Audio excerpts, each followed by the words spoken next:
Antes de começarmos este vídeo, não se esqueça de inscrever-se no canal caso você ainda não tenha inscrito. Não esqueça de curtir o nosso vídeo, deixe o seu joinha aí e também não se esqueça de ativar as notificações.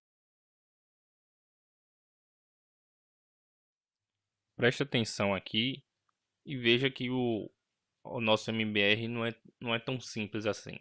Ele, apesar de ter 512 bytes de tamanho, apesar de ocupar apenas um setor, ele é um tanto complexo, né? A versão mais simples dele é essa que você pode ver aqui.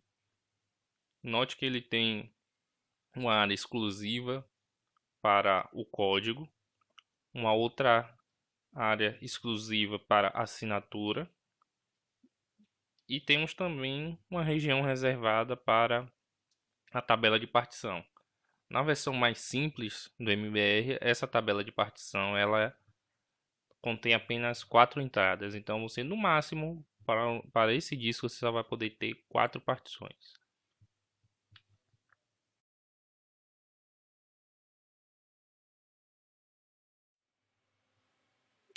Para esclarecer melhor essa estrutura, observe como é que ela funciona de uma forma mais didática, né, mais ilustrativa. No finalzinho aqui, nessa parte azul, eu tenho a assinatura do nosso bootloader, dizendo que aquilo ali é um MBR. Na parte verde nós temos o código e na parte laranja nós temos as partições.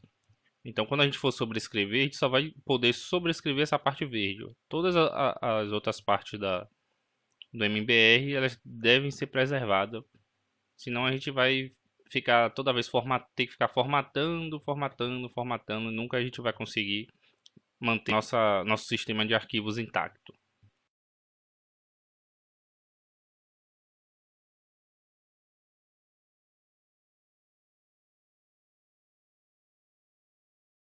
Uma vez que nós temos nosso sistema de arquivo concluído, preparado, vamos agora introduzir ele na nossa máquina virtual.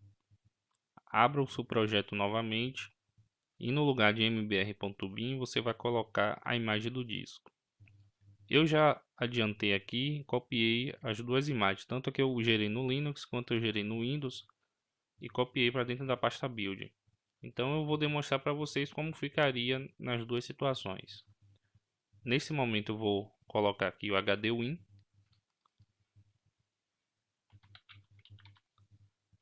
A extensão é diferente, eu vou mudar aqui. Os outros parâmetros permanecem o mesmo. E agora eu consigo rodar minha máquina virtual.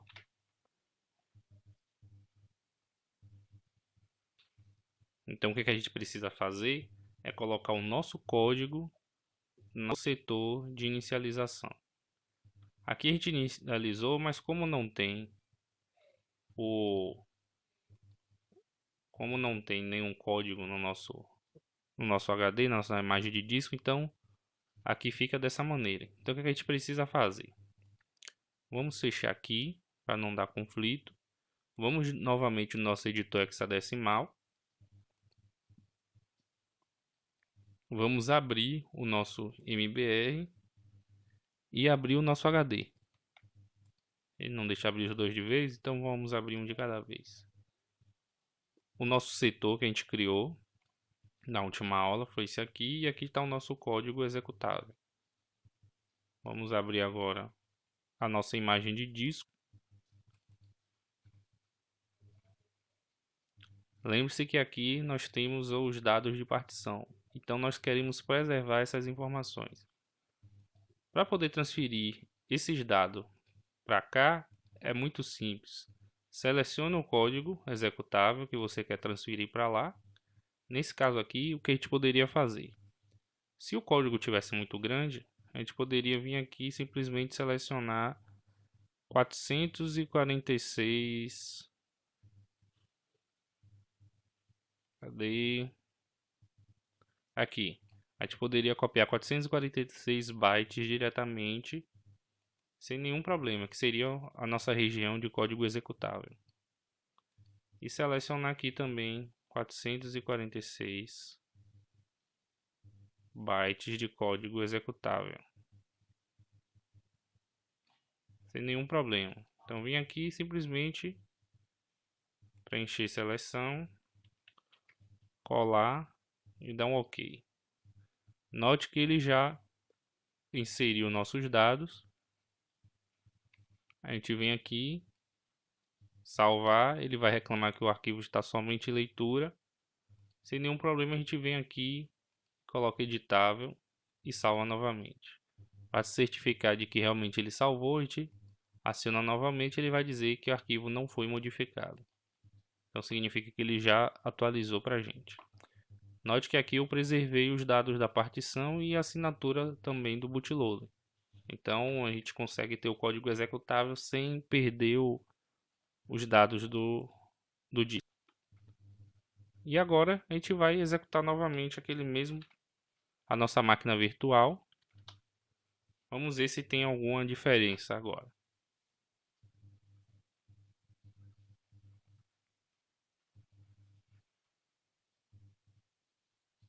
Ele está reclamando que já está sendo usado por outro processo. Realmente a gente deixou aberto aqui. Vamos fechar. Vamos rodar novamente.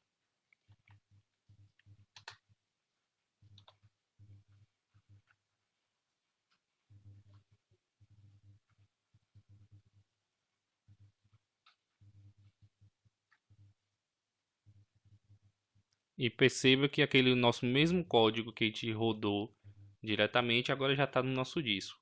Se você pegar agora essa imagem, gravar no pendrive e colocar no computador e inicializar ele pelo pendrive, ele vai executar a mesma coisa que você está vendo aqui.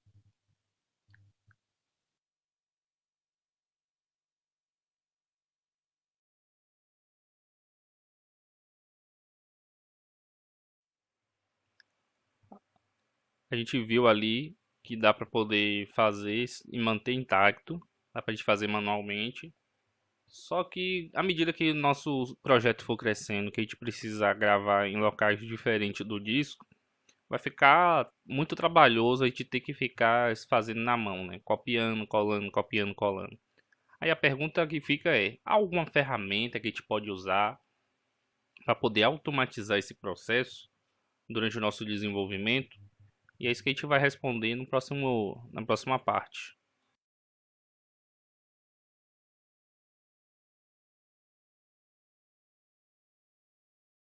Apesar de ser bastante eficiente esse método, não vamos mais perder tempo fazendo nada manual. A ideia é que durante o desenvolvimento a gente ter tudo automatizado, pelo menos o máximo possível. Vamos fechar aqui. A gente não precisa disso agora. Eu baixei aqui previamente. Deixa eu mostrar para vocês aqui. Vim aqui no Windows. Como o Windows não tem nativamente o Disk Dump, que é esse utilitário aqui, então eu tenho que baixar alguém que implementou ele e executar na minha máquina. Para facilitar o nosso desenvolvimento, a gente tem duas opções. Ou a gente pega, copia o executável lá para a pasta System32, deixa ele lá para ser disponível em qualquer lugar do sistema, ou a gente pode colocar dentro da pasta do nosso projeto. No meu caso, eu vou tentar colocar direto lá na pasta System32 para ver se eu não preciso a máquina e já fica já para eu utilizar em outras situações também. Aqui embaixo tem o link do download, você pode compilar você mesmo o código ou você pode baixar o executável. No meu caso eu vou direto lá.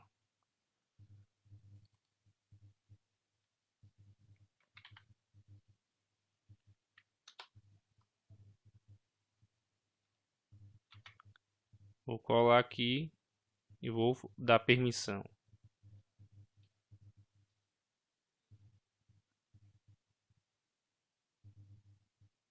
Então se eu abrir o prompt de comando aqui, vamos ver se ele já encontra. Ele já encontra o nosso programa, sem nenhum problema. Então eu volto aqui. Vamos criar mais uma task para poder ele executar, ele fazer o dump do nosso disco sem a gente precisar mexer em nada nele. Então aqui a gente vai criar mais uma task.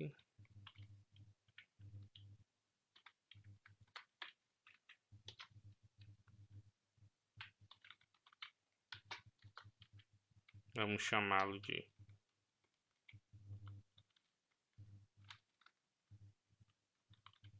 copy mbr.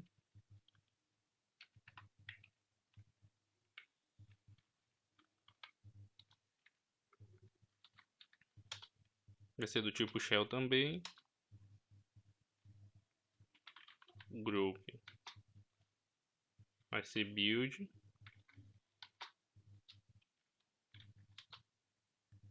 E no comando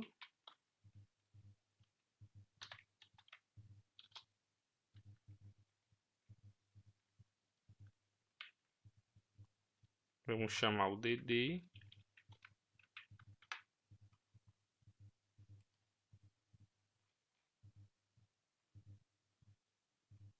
Aqui nós temos todos os comandos que a gente pode adicionar. A primeira coisa que a gente vai definir é o BS e vai ser do tipo caractere. Então a gente vai dizer que dd bs é igual um c, porque a gente vai copiar byte a byte. Arquivo de entrada é igual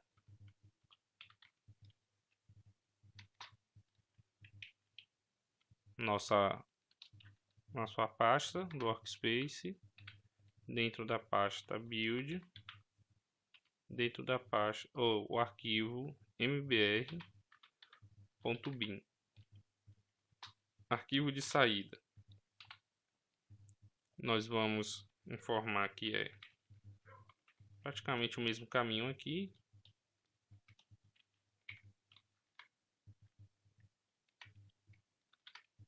A diferença é que o nosso alvo será o hdwin.img.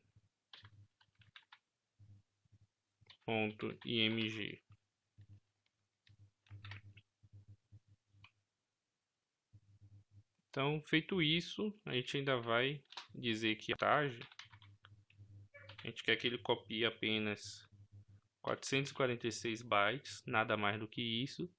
E ele deve preservar o tamanho do arquivo, não deve modificar o tamanho do arquivo, não deve truncar.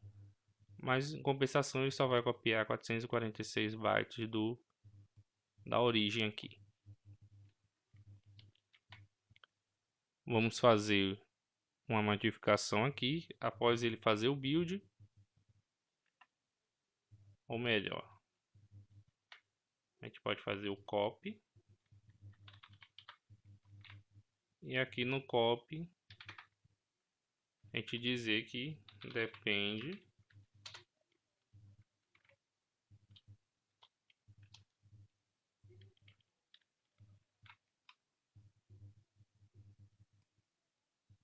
vamos copiar aqui simplesmente. Então aqui dentro ele chama o copy e do copy ele chama o build. Isso deve ser o suficiente para que a gente consiga copiar os dados lá para nossa imagem de disco. Para a gente ter certeza de que está funcionando, vamos abrir novamente aqui.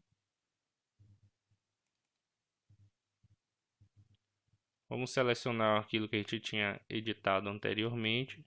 Vamos vir aqui, preencher seleção, manter 0 e dar um OK. Vamos mudar aqui para editável. Vamos salvar. Vou fechar novamente. E vamos ver se ele vai executar o código exatamente como aconteceu da primeira vez. Dá um build. Vamos dar um run a esse. Ele deve chamar o disk dump sem nenhum problema.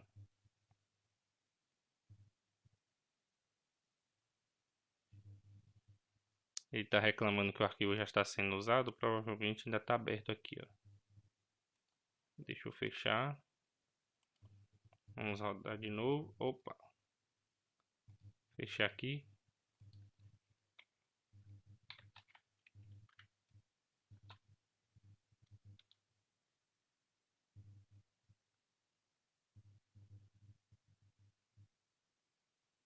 Com sucesso, ele gravou 446 bytes, não saltou nenhum.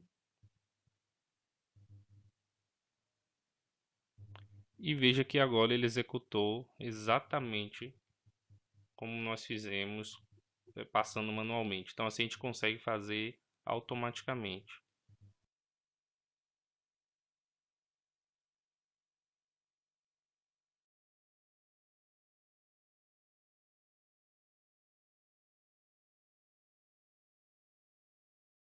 Para agora fazermos a mesma coisa no Linux, a gente não precisa instalar. Na maioria das distribuições já vem instalado o disk dump. Só que se a gente for criar aqui, por exemplo, 3 desse para Windows, 3 para Linux, 3 para macOS, se for o caso, aqui a gente vai acabar ficando muito complexo a nossa execução. Então, pensando nisso, o Visual Studio Code já pensou, a equipe lá já pensou em como resolver esse problema. Se a gente vier aqui, ó, no copy MBR, a gente pode dizer a ele que quando for Windows, a gente vai querer que ele execute esse comando aqui de cima. Então a gente vem aqui e diz, ó, o comando que eu quero é esse aqui.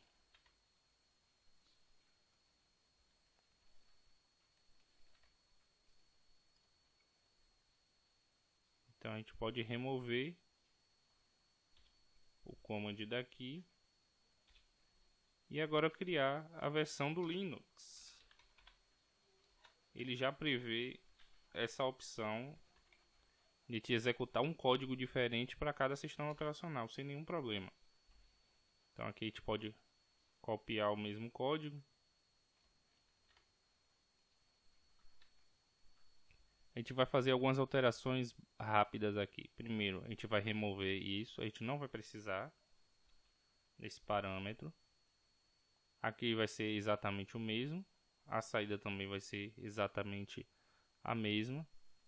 A contagem também vai ser exatamente a mesma. E a gente só vai acrescentar aqui o seguinte. Vamos dizer que na hora da conversão, para ele não truncar,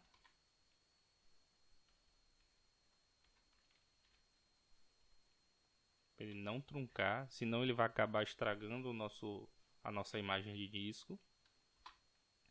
E na flag de entrada, vamos dizer a ele que nós vamos fazer uma contagem em bytes. Vou copiar aqui o comando.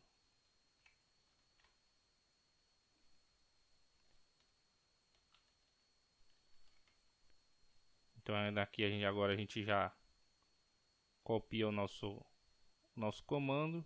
Vou só alterar aqui porque agora não vai ser mais o HD Win, vai ser o HD Linux.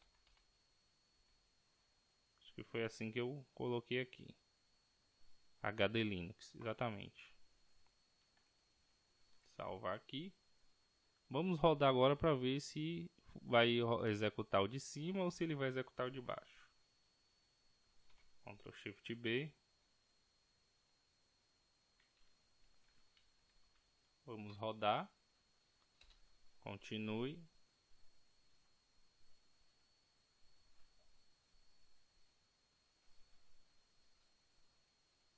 E funcionou exatamente como a gente esperava que ele funcionasse. Veja que no Linux é muito mais simples, eu não precisei fazer nenhum tipo de instalação, só basicamente criei meu código lá.